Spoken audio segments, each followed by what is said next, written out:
Well, hi everyone, it's Casey Truffo from Be a Wealthy Therapist, and on behalf of my colleague Joe Bavanese from Uncommon Practices, we want to present to you the second in our free learning series, How to Generate Passive Income by Adding Clinicians to Your Practice. Now, in the first video, we talked about why anyone would want to do this. If you have a full practice, if your phone is already ringing, and if you're referring out, you might want to just keep some of that in-house. So by adding clinicians, you can take that overflow, serve the community, and make hundreds to thousands of dollars. And in video number 1, I gave you the formula for exactly that. Now, one of the questions that came up from a lot of people was, why would an associate say yes? Well, as you know, opening a practice requires getting space, working with landlords, doing marketing, and there are a lot of people that would like to do that without having the expense and the hassle. And if you can pay better than agency rates, why not? So there's a lot of great reasons. My expenses as a private practice owner were running between 30 and 50%. So if an associate can come in and take 55% of the fee, then they're actually maybe making money that as compared to them doing it on their own. So it can be a win-win. You just want to have the right match between private practice owner and associate. But let's move on to today's video, which are the 7 keys to successfully getting this going. And I just want to apologize. There's birds outside my window as I am recording this. So if you're hearing little tweeting, they're serenading us. These 7 keys were really important to me when I opened my center a few months ago, and I really want you to get them as well. So that's why we're here. So key number 1, choose well. You know, we as therapists aren't normally people that hire people, and this can be a little bit discomforting, but I want to tell you it's really not that hard. So let's look at what you want to look for. Make sure that the person that you hire has the same goals in mind that you do. Do they want to work in a community center? Do they want to work in a private practice? Are they willing to work the hours that you need them to work? Do they have the right personality to fit in?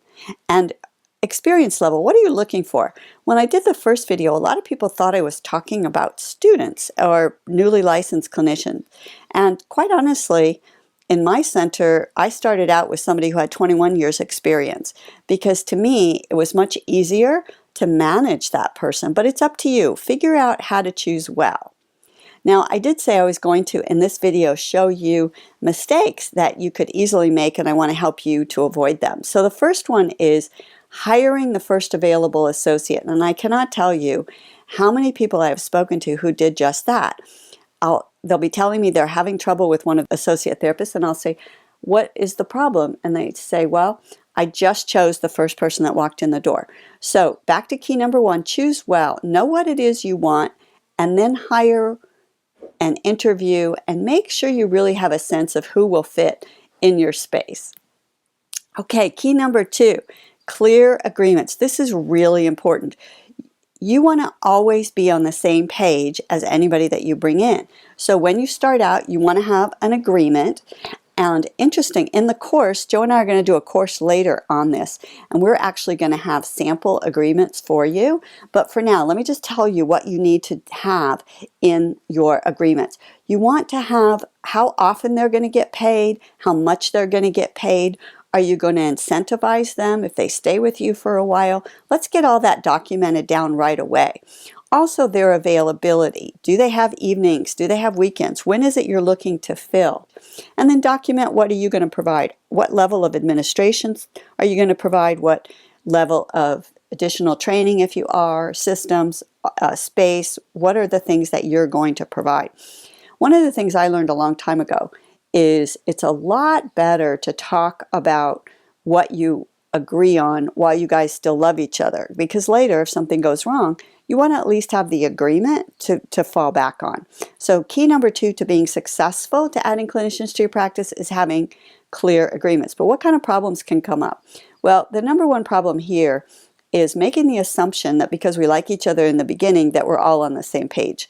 And as you know, as being a therapist, there's couples that come in every day who thought they were on the same page but aren't. So let's make sure we document everything. So I think that that is key number 2, clear agreements. All right, key number 3, This is being supportive. How are you going to mentor or keep the morale up in your practice? Now, sometimes you'll have senior people who don't need that at all. Some people want to come into a practice where there are multiple clinicians because they want the camaraderie. Are you going to provide some way for them to connect with each other? Are you going to have an annual holiday party? If you are bringing in newly licensed people or unlicensed people, are you going to provide supervision? You do not have to choose, as I said, new people. It's totally up to you. But if you are, think about how you're going to provide supervision. But know that you don't have to.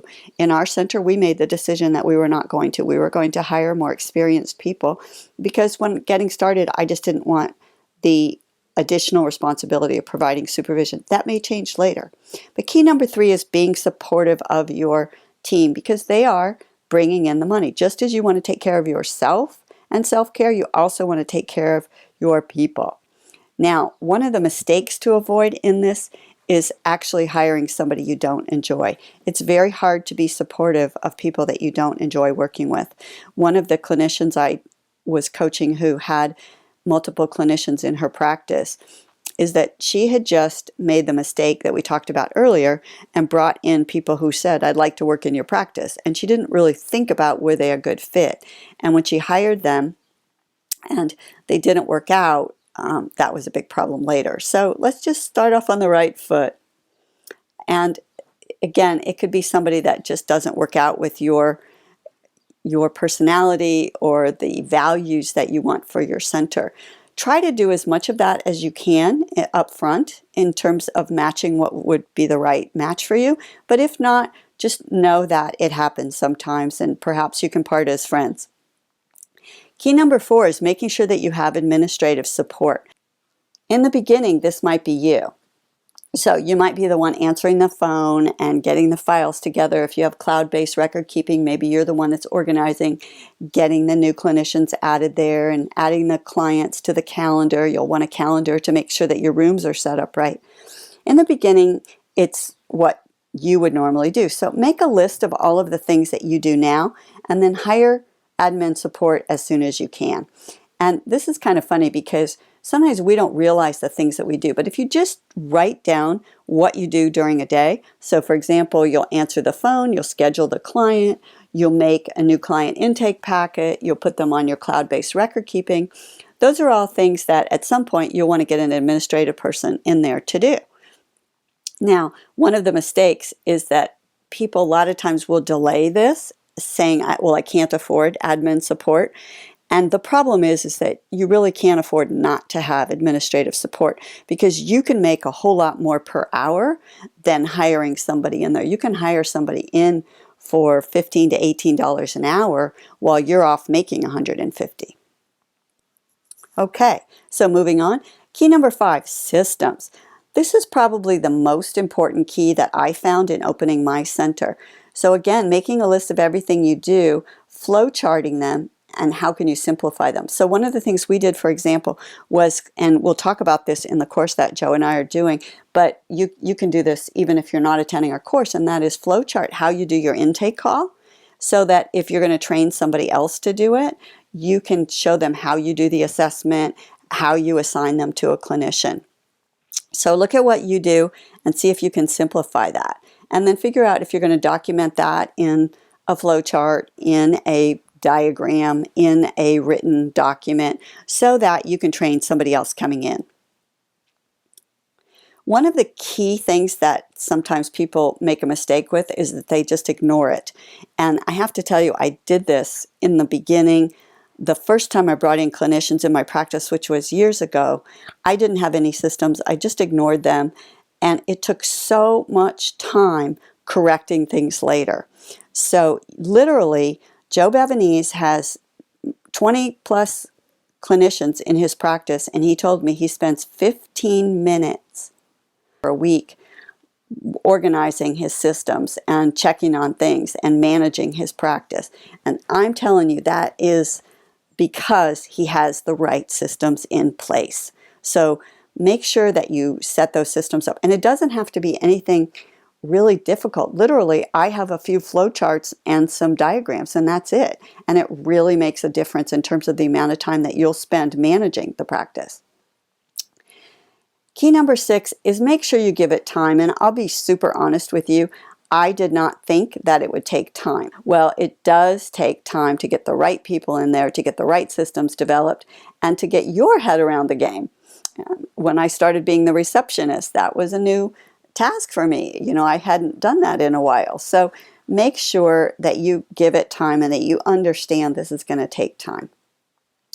And then one of the things you want to make sure is that you don't just walk away from the practice and assume it's going to run without you. It needs a manager. Either you're going to manage it or somebody else. But I have to tell you, once you figure that out, and many therapists who are already full, who enjoy people, who like the camaraderie, like mentoring, are finding this a fabulous way to make more money. Now, key number 7, this is one of my favorites too, and that we looked in video number 1 about what is exponentially possible when you add more than one clinician. So I want you to realize that going from 0 to 1 clinician is where the work is.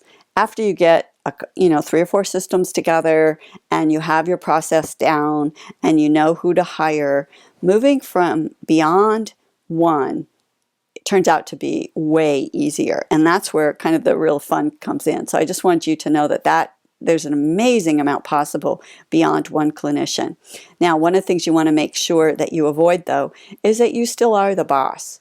And for some of that can be a little bit of a tender spot. You know, we just want to be liked. So make sure that you clearly in those agreements document what is expected so you can easily go back to that. And just make sure that you realize that this business is your baby. You are responsible for the care and feeding of your business. And as you bring in associates, you're responsible to help them grow and develop for their goals too. Again, if you are full, you are looking for ways to add clinicians. This is so simple. It just takes some of the keys that we talked about today. So in our next video, we're going to be talking about the 3 keys to getting started and the 5 essential systems you need to start. This is what really propelled me from thinking about it to actually doing it. And I want to share that with you, and I can't wait to do that. So again, on behalf of my colleague Joe Bavanese and me, we want to thank you for being a part of this presentation, and we'll look forward to you on the next video. Take good care. Bye.